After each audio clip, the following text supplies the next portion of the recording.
Jesus said to his disciples, "Soon I will not be with you. The elders will come and take me. They will curse me and spit upon me, and they will hang me on a cross. And so this must be done. But I will not be, I'll die, but I will rise in 3 days." Peter, who deeply loved Jesus, said, "Stop that kind of talk. We don't want to hear it. It makes us nervous." And what did Peter say? What did Jesus say? "Get behind me, Satan. You do not know what you are saying. You're speaking through human understanding, not God's understanding." It wasn't just recently I was talking to my own children and say, "You know, I'm getting older now. Maybe I should go over and prearrange my funeral." My children get upset. They'll cry. I said, "Don't do that, because it means that you are going to die someday." I said, "Well, yeah, honey, I am." We don't want to hear it because they love me. Peter loved Jesus. Don't say that. What would we do without you? But Jesus said, "You do not know what you are talking of." This is God's way. You know, to suffer. They had a hard time just getting over being a servant. Christ said, as followers of him, we need to be the servants of others. Sometimes suffering servant. To love and to care for another person. To put yourself second, but to put another person first. That's our ministry. That's what our ministry is about. We don't worry about our time and money, but what can we do for others in the name of Christ?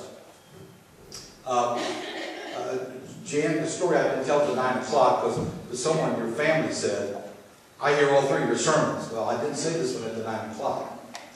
There was a friend of mine, she retired, and she said she really wanted to be in ministry full-time in the church, and older people was her passion.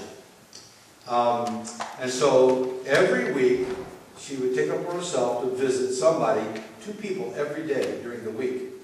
And with her she would take a little bowl and pitcher, some towels and things, and toenail clippers.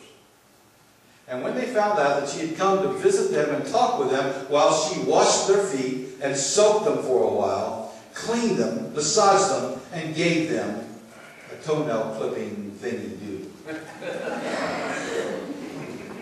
If they had, and I would come and visit. Now, if they had to vote, who would they want to come the next time? I wouldn't be in the running. They said, "You cannot imagine. No one has ever washed my feet that I can remember.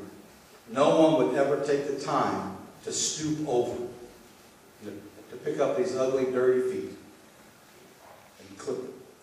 What a great ministry. And I said, I didn't even know she was doing that. So she did it on her own. Time, effort, money, to bend over, to wash another foot, and go to another. What a great ministry. She didn't put herself first. She didn't even tell anybody she was doing it. What a great ministry. So Jesus is right. And then if you'll look in the Bible now, in the Scriptures, because I want you to read this, is important, I think. I think it's the foundation of our faith. If you read that verse number 34, you'll have to flip over. Then he, Jesus, called the crowd to him, along with his disciples, and said, "If anyone who would come after me, he must deny himself, take up his cross, and follow me. Whoever wants to save their life will lose it. And whoever loses his life for me and for the gospel will save it. What good is it for a man to gain the whole world and forfeit his own life?" You see, he called the rest of the crowds over, and not only the disciples, and said, "If you truly want to follow me and to understand me, this is the basis of it. You must be willing to be a servant of all. You must deny yourself. Put others first." We live in a culture, do we not? It's interesting. I was just thinking it the other night. If years from now they come back and they write a story about our time, they'll say, "I don't know what was wrong with those people, but they seem to have a lot of addictions.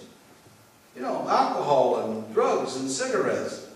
It seemed they began to be putting on weight in those days.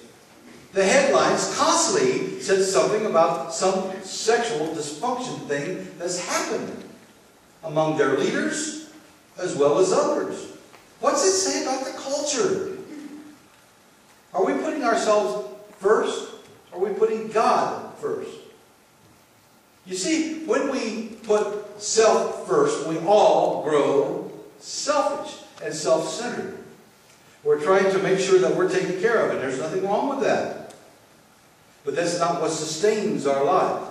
Because we can gain all of that, Jesus said, and wind up losing our life. We will not understand what God has in store for us. We will not understand this relationship that God offers to us. Because we're too caught up in self. Wouldn't you like to have the money that people pay out for exercise and diets and alcohol and all of the things that we buy in our culture? Wouldn't you like to have that and use that for the poor and the ministry of the world? We would have money left over. We live in this pain-filled society.